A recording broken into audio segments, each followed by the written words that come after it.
First of all, tell me what qualities or what characteristics do I need, right, to have a syndication, and then how do I start? Like, give me 3 for characteristics, and give me 3 of my first actions. You got to be able to get up if you get knocked down. You have to be willing to work with other people in a very collaborative way, and you need to be humble and learn. If you go out there cocksure and thinking you're just going to blast it all away, you're going to run headfirst into a couple of walls. And there's very savvy folks out there who will take advantage of you, and you won't know it until it's too late.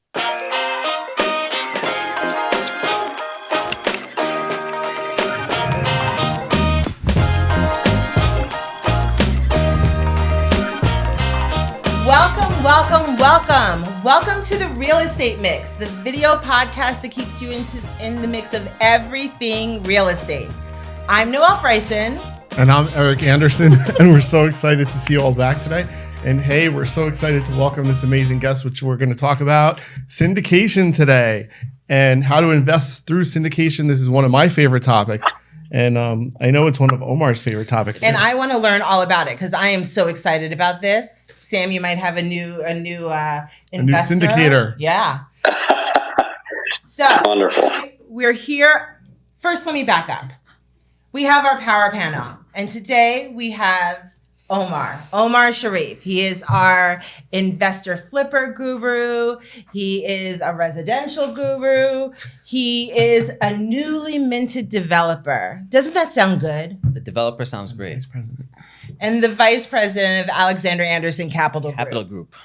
So, awesome. And we have our special guest. Yes, tell them about our special guest. We have Sam Sells from Wild Mountain Capital. Now, Sam, tell us a little bit about yourself and about what you do and how you started and all that good stuff. Yeah, thank you so much for having me on the pod and on the show. Yeah, so I retired Air Force guy. I spent before I joined the Air Force, and for the entire time I was in the military, I flipped homes on the side. For about 6 years in the military, I was a firefighter and had like every other day off. And so every other day, a friend, partner, and I would go and, rehab these homes and, make these flips happen. And I had worked in construction for a few years before I joined the military. But then I spent about a decade while in the military as an international health specialist, combat aviation advisor, working with foreign militaries, foreign governments, helping them to develop healthcare systems that were sustainable and based on the capabilities of the government that I was working with. And in that process, I built a lot of healthcare facilities overseas, development in Africa, development in Asia, development in America is much different process, much different. And so it's been a bit of a shock doing, real estate again in the States. And some of it's just sticker shock of how expensive things can be, as well as how you can get in such a gigantic quagmire with, permitting and, well, you have to use this, type of breaker for your panel, and it's $250 versus a $25 one that the rest of the world, the developed world uses because of the local ordinance. How did you move into, because Wild Mountain Capital is fairly new, 2018, 5 years. How did you move into syndication? So,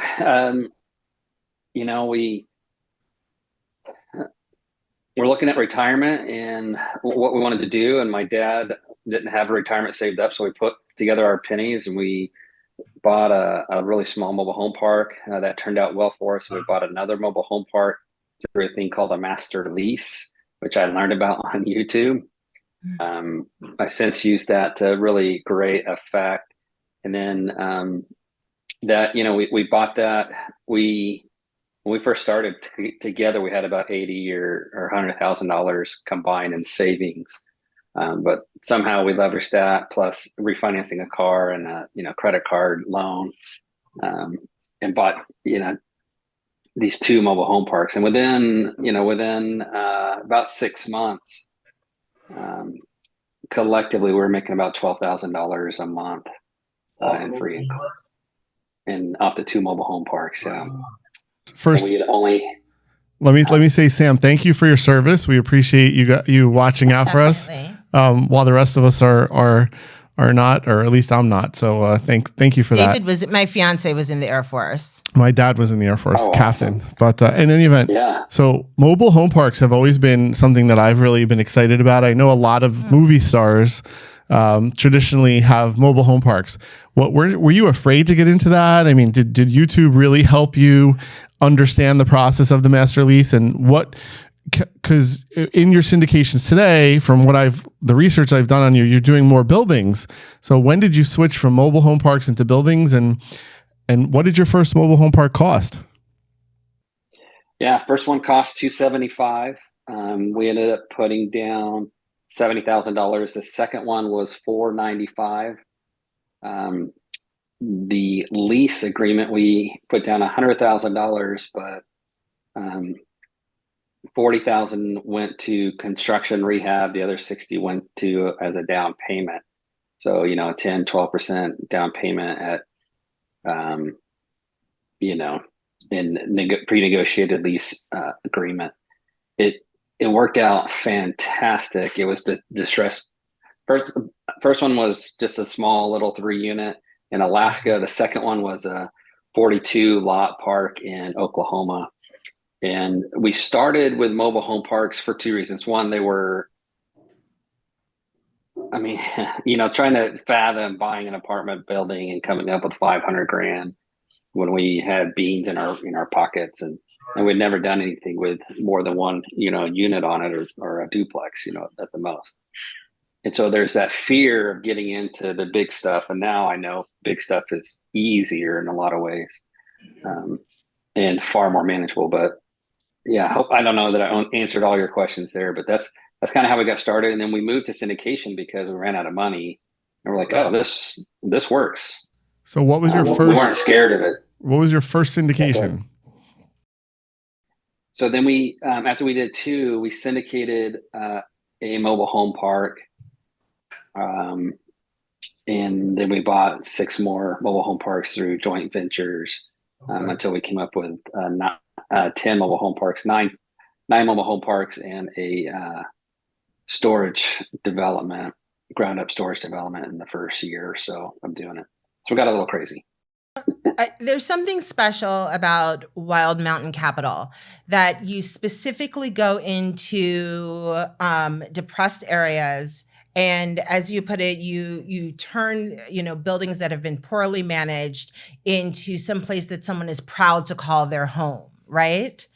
So tell us a little bit about that kind of that thought process, how you got that, and tell us sort of how you help people while helping other people become financially free. Yeah, so I think it's our greatest strength, and in some ways it's been our greatest weakness at the same time. So I have an incredible passion for helping others, particularly those who don't know how to help themselves, or they may know how, but they can't because they are so resource constrained, or their environment is so constrained. And spending all that time, whether Afghanistan, Asia, rural parts of Europe, Central and West Africa, all these different places, taught me a few things. One, there's, if you're going to improve health outcomes, you really have to get back to the home, what's happening in the home. If you want to improve educational outcomes, you really have to go back to the home and focus on the home. And so you have a society, if the home life is terrible, and you're trying to educate everybody, the educational outcomes just aren't very good, because they go home, there's no support, there's no structure, they're trying to figure out how they're going to eat. I grew up American poor, and I resonate with that quite a bit. Sure. So that's impressive. When did you make that connection between helping or syndicating and helping people, and how did you put the two of them together, and how has that affected you raising money through other people? Yeah. So one, we've attracted, for the most part, we've attracted really great investors who want to make a difference in the world. I want to do so through syndication. I connected those. I think I was in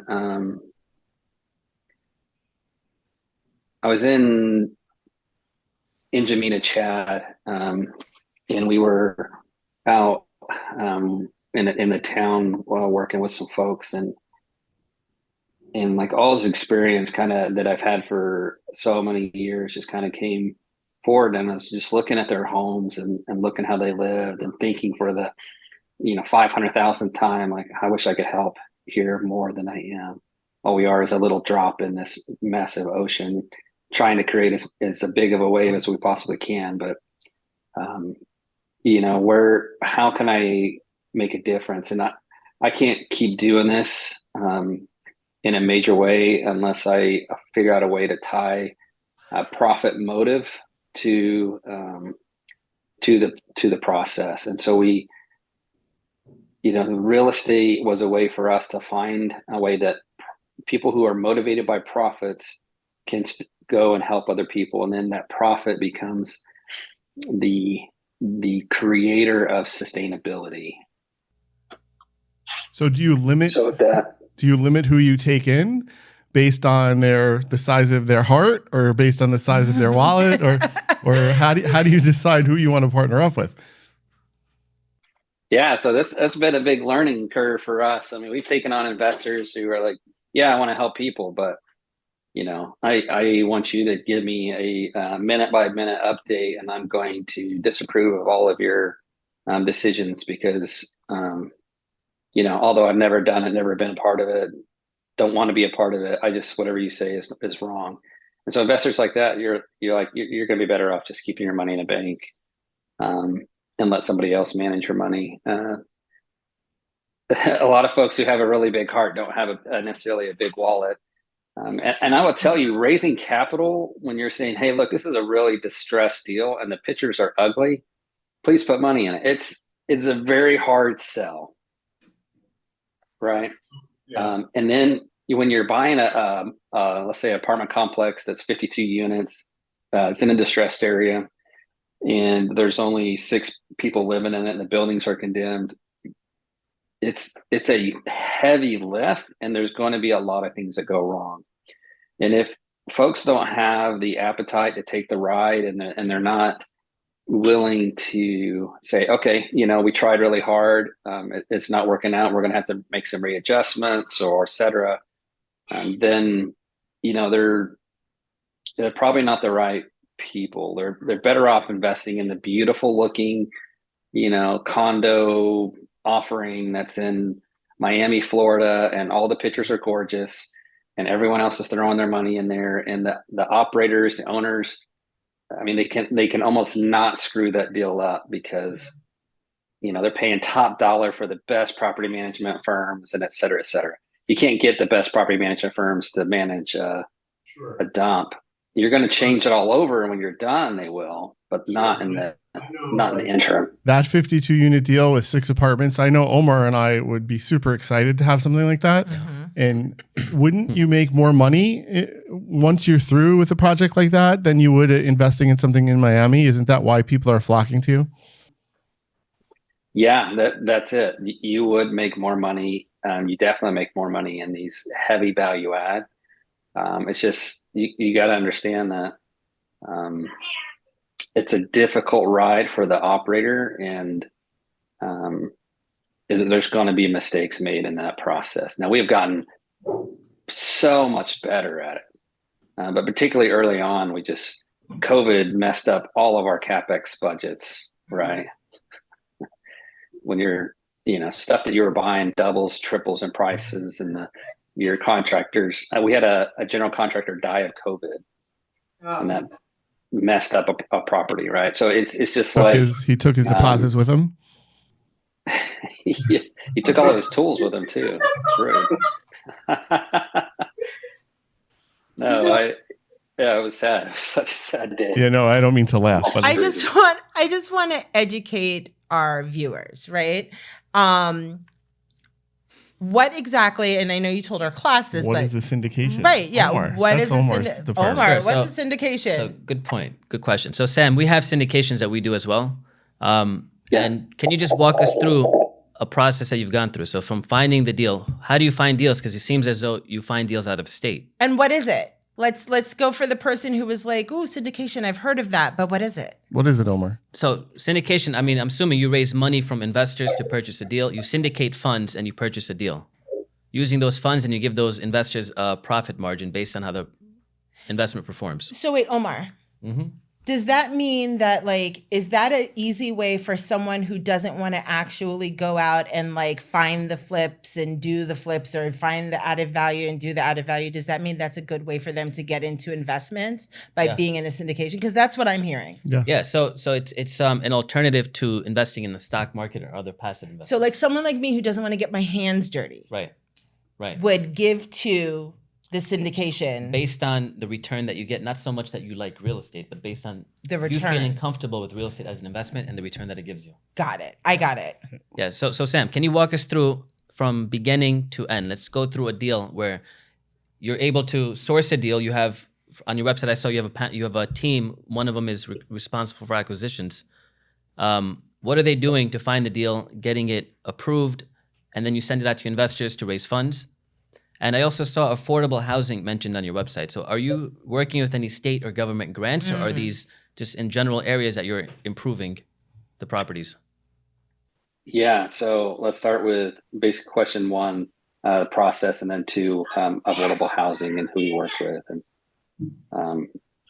and hopefully, I don't know if you can hear my 5-year-old in there. I thought that was one of your investors. Yeah.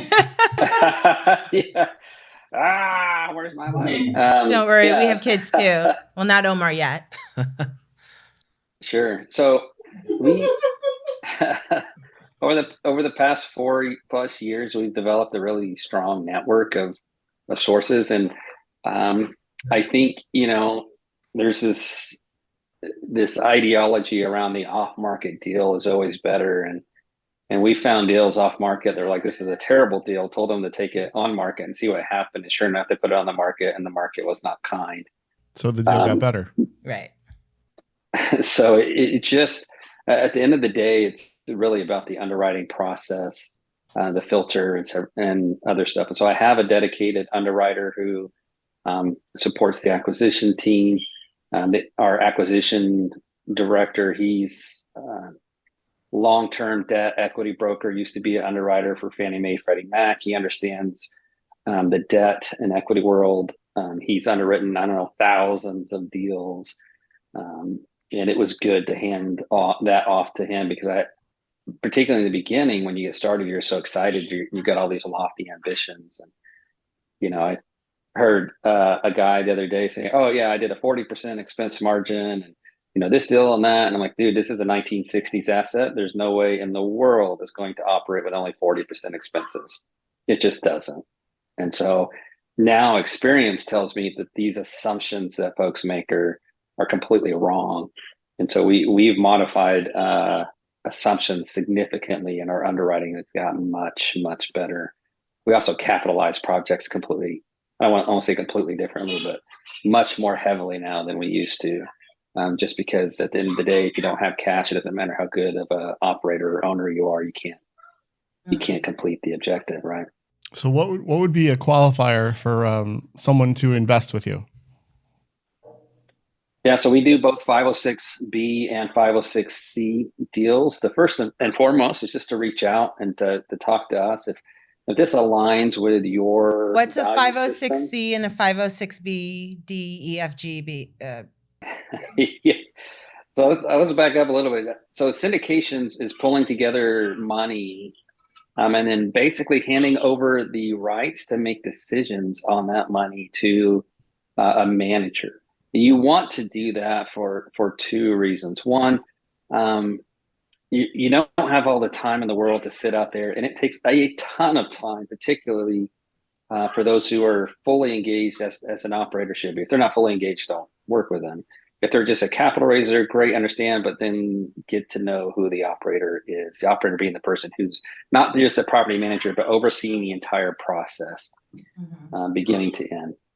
Because you're going to get married to them for 5 years, 7 years, maybe longer if the market goes sideways or whatever. Two, the reason why you want to hand your money over to a syndicator or a group is because that removes the liability from you. So if somebody trips and falls and sues, they're going to sue the owner operator. They're not going to sue the investors. And the Security and Exchange Commission, who governs these, says that anytime you turn your money over to somebody else who has control of your money to make decisions without asking you, for every single decision they're making, do I need to pay? Will you allow me to pay the water bill? You don't want to be in those decisions. You just want that stuff to happen, right? Yep. Anytime that happens, Security and Exchange Commission says, hey, that has to be classified as a security, and then it's going to fall into one of these buckets. And you think of securities like stocks and bonds. Well, it's similar to that, but there's different regulations that govern those, different disclosures. And in a 506B offering, you need to have some level of, pre-existing relationship with the owner operator before you jump in a deal, or to the syndicator, whoever's part of the deal. If you don't have a pre-existing relationship, then you need to develop one, or it needs to be a 506C deal, in which case I like to say the Security Exchange Commission says who is allowed to lose all their money and who is not allowed to lose all their money without some kind of protections. And so if you're in a 506C deal, you must be worth over $1 million or make over $200,000 a year.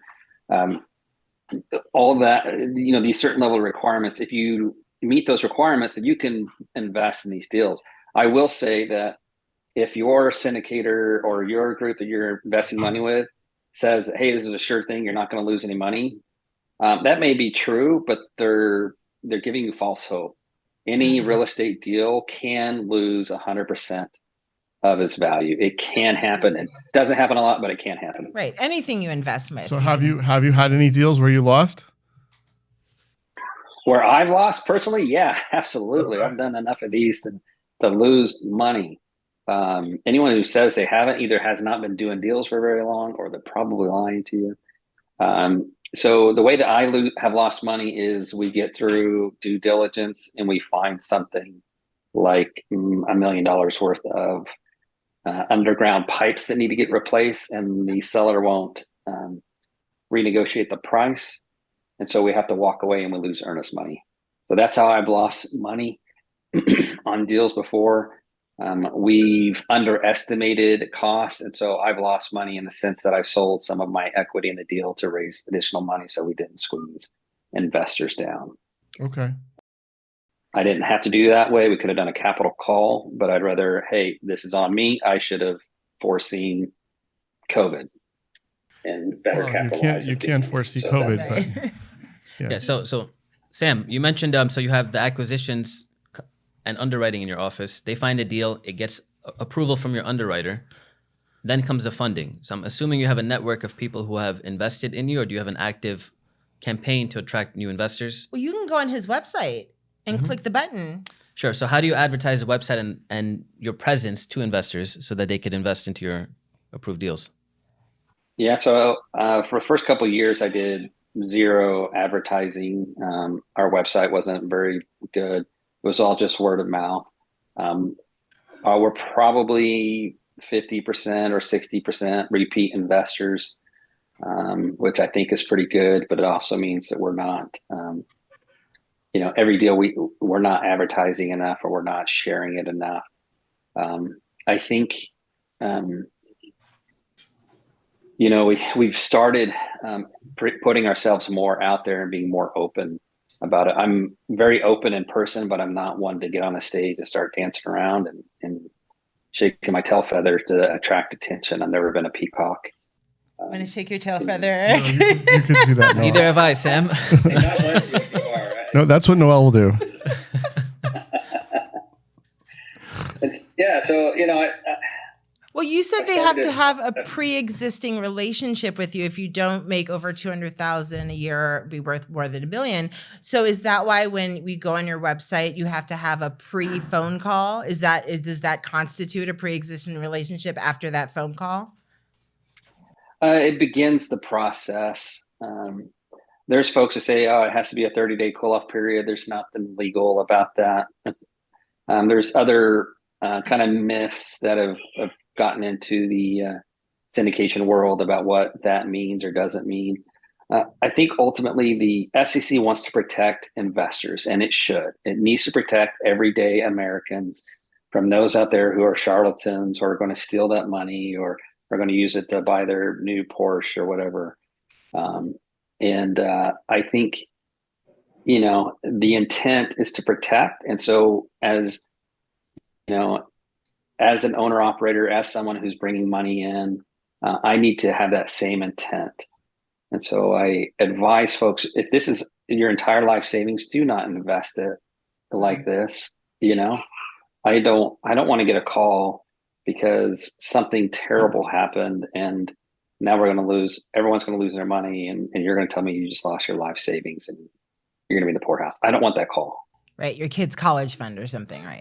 So Sam, are you finding right now? So, is there a shortage of deals out there? Because you said you're not advertising for new investors, so you have 50% repeat customers. If you were to advertise, would you have a shortage of deals, or is there just so much out there that you could just keep going forever?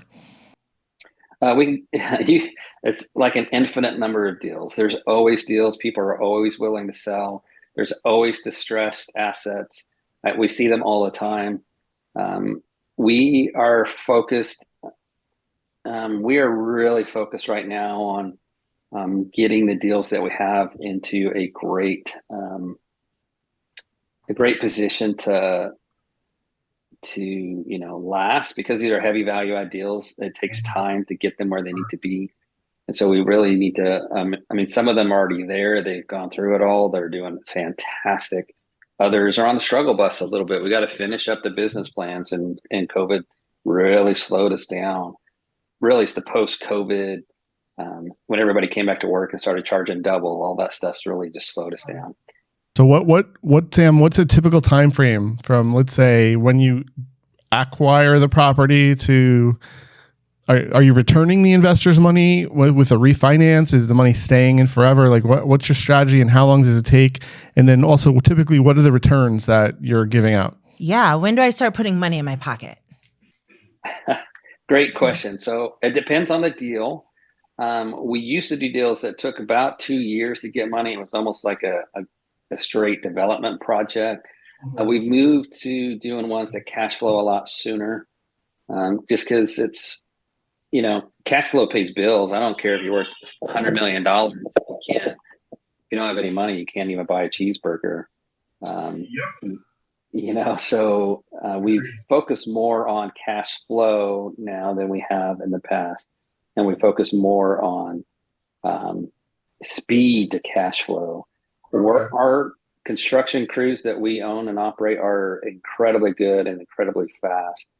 We usually turn out 3 units a week per property per crew. We've done over 300 units in the past year or so.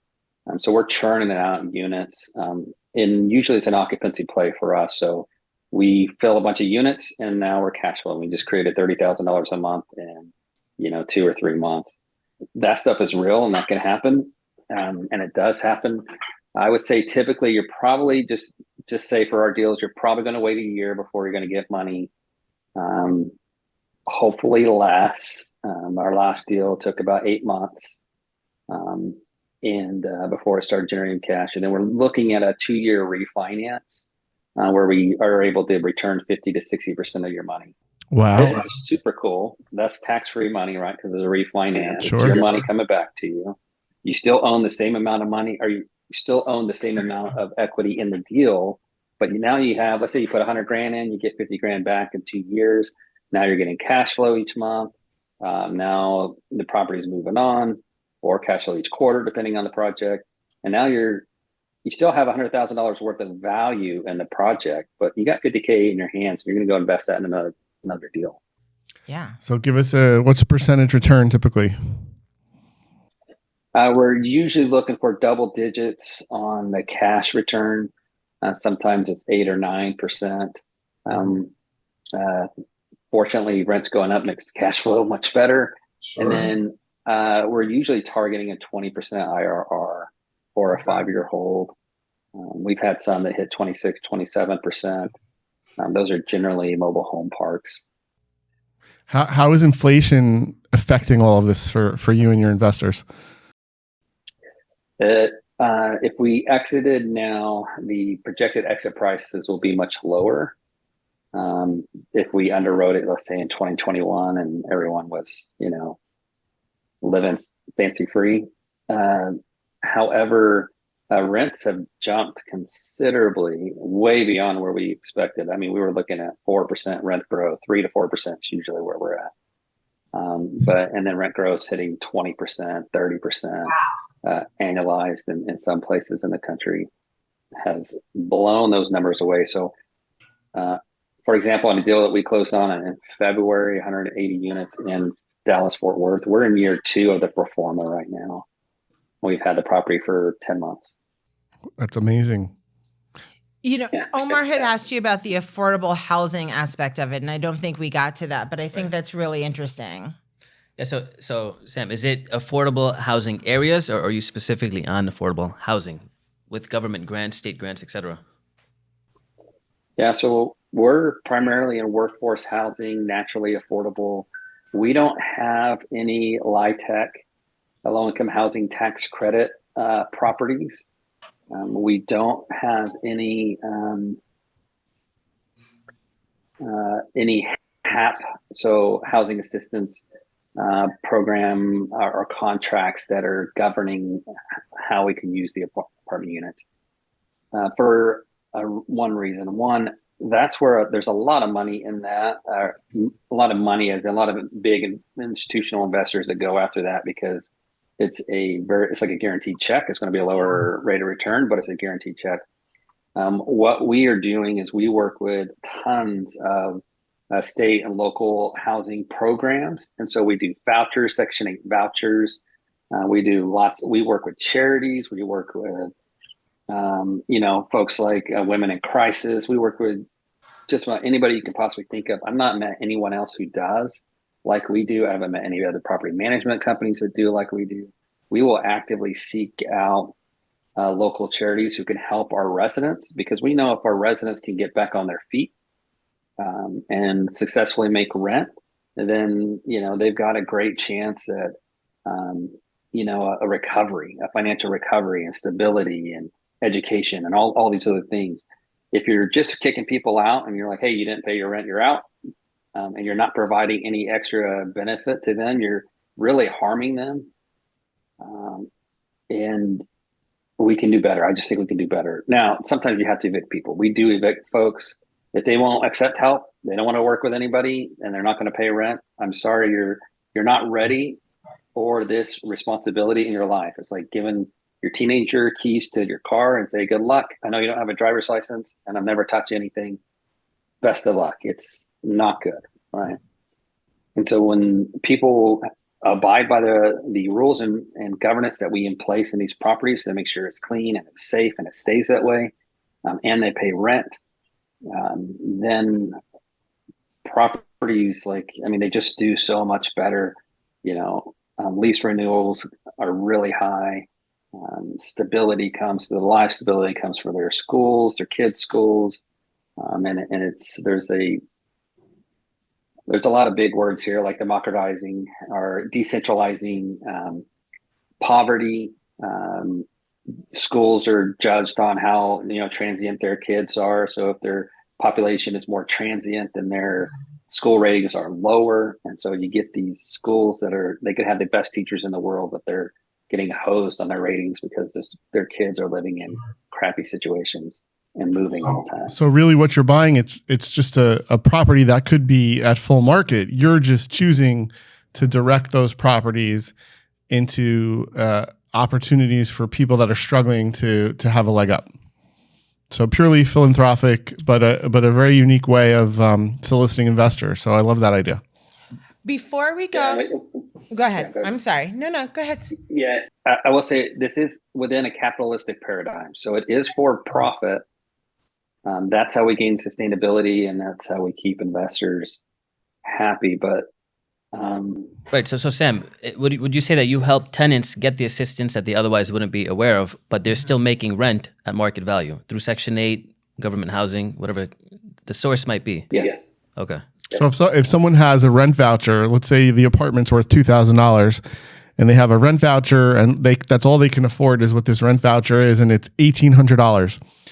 But there's a guarantee there, and does that align with what you're doing? Are you going to take the $1,800, or are you going to pass them up and get a $2,000 person? Depends on the demand. We will probably take them as a 1,800. So if you're early on in the project and you have 40 vacancies, or if you're late and you just need one more to refi, so that's kind of okay. So just before we go any further, I want to tell everyone out there, if you are interested in what Sam is saying, Sam Sells. I love your name, Sam. Sam Sells.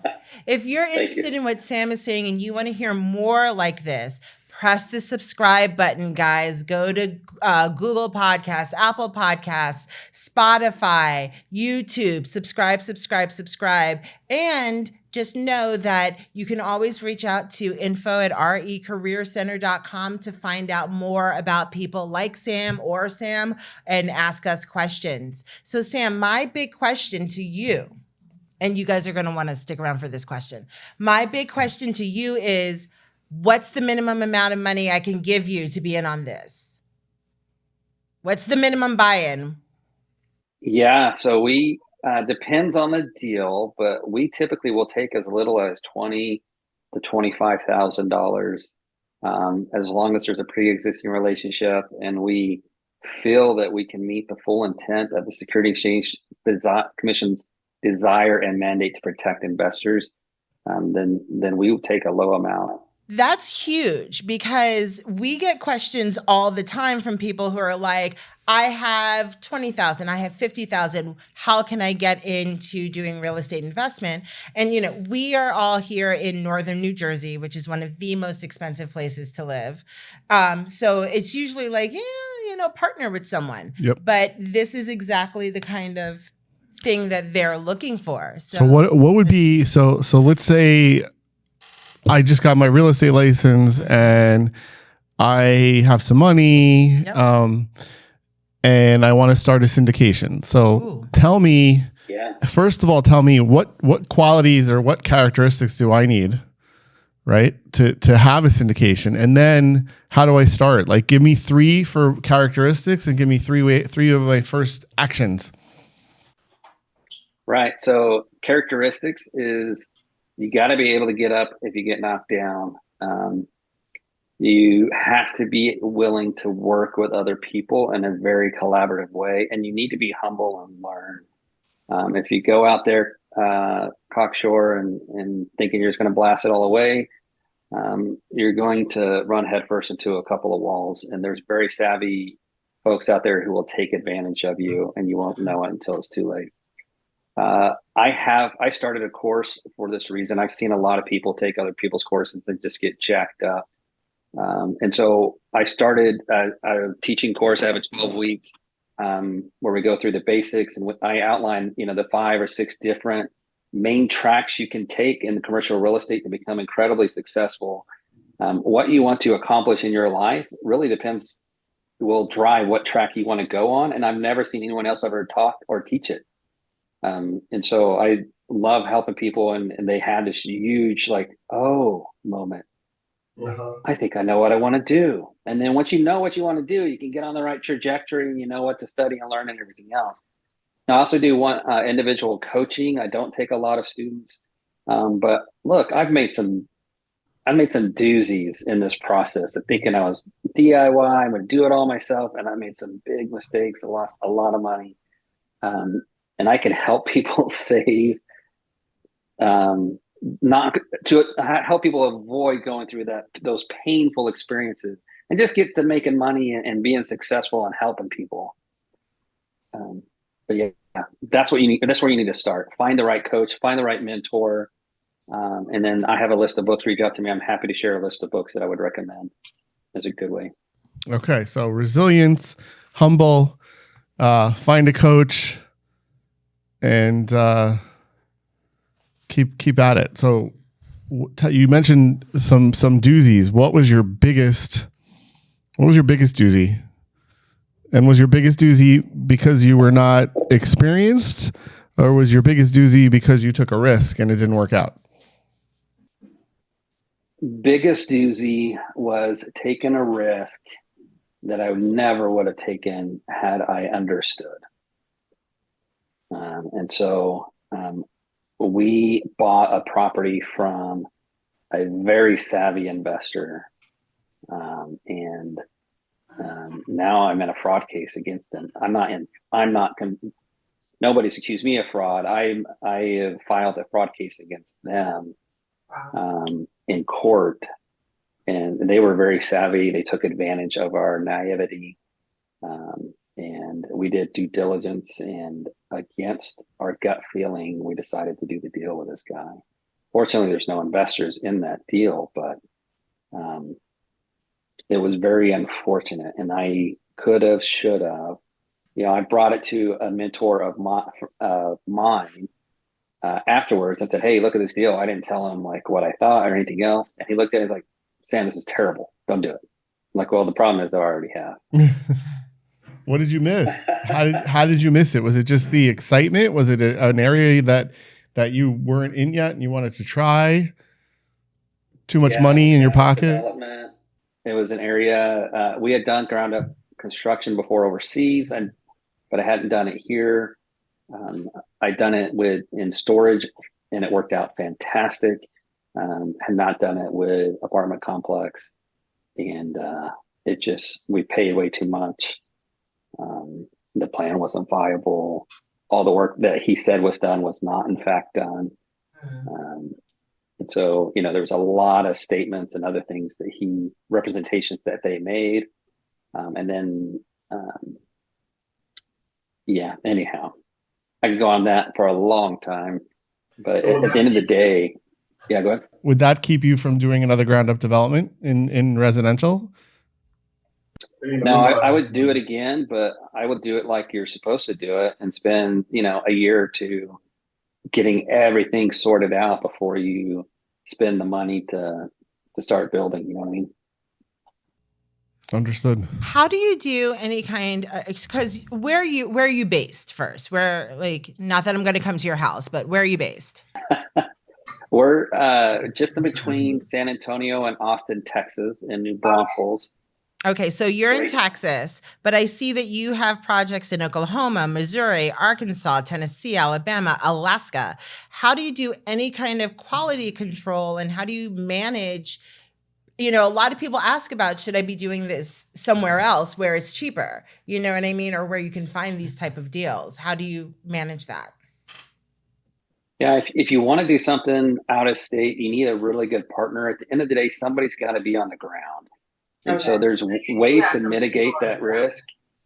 Yeah, we third-party property managers, but even now, like, I would never do that again unless there are large properties where the property pays for really high level of property management. So now you're doing mostly Texas, keeping it local. Texas is a big place, but yeah. Yeah, Texas, Oklahoma, places where we have really strong foundations. I can send construction crews anywhere in America. In fact, if anyone needs construction, our guys are incredibly fast and they're really reasonably priced. And I can send them anywhere in the States. That's no problem. The day-to-day operations and keeping your finger on the pulse is really hard when there's no locus of control for you in that state. So partner with somebody who does have a heavy amount of influence or, a presence in that area. Awesome. How long did it take you to form a syndication? Your first one? First one? His first, how long? And you're working with the SEC. So I'm assuming there's a lot of paperwork. There's a lot of back and forth. There are a lot of qualifications. They just don't let you fill out a form, pay $25 and keep it moving. Yeah, and also Sam, just to add to that, so what? I'd be interested in knowing at what point did you decide to form the 506c or 506b? Because most people are able to get initial capital from friends and family. It's then you come to a point where you need significantly more capital, and that's when you form the fund. So how did you? That's right. How did you go through that?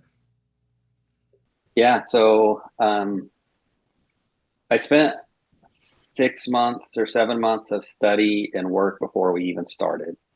We bought our first 2 deals. 6 months later, we decided we were making money. Let's go ahead and syndicate. At that time, I had found out about syndication, knew nothing about it before.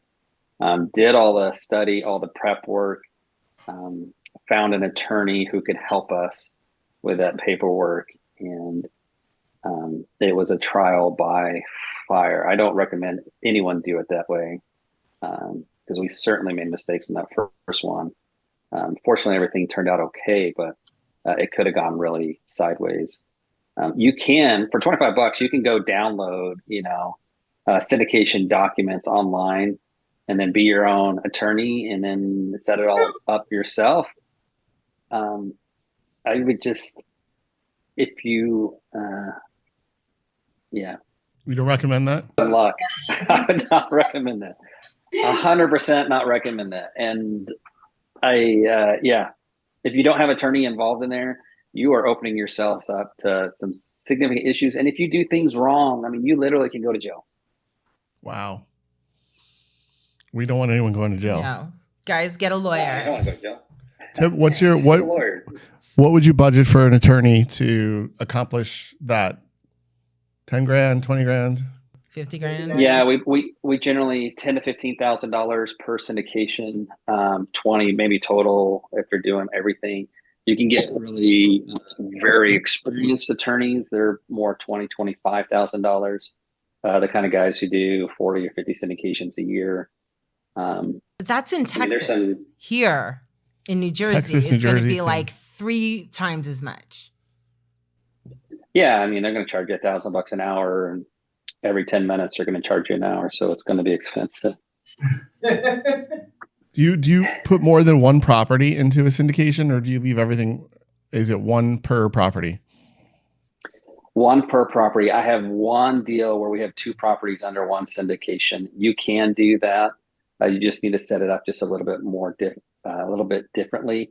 It's going to be a little bit more complex, and it's going to be a little bit more of a challenge to get everything properly lined up for investors. So it's a lot easier just to keep it as a single entity. And that way the deal lives and dies by itself. Nothing gets cross-collateralized. Nothing is reliant on anything else. The deal lives and dies by itself. And that's how it should be done.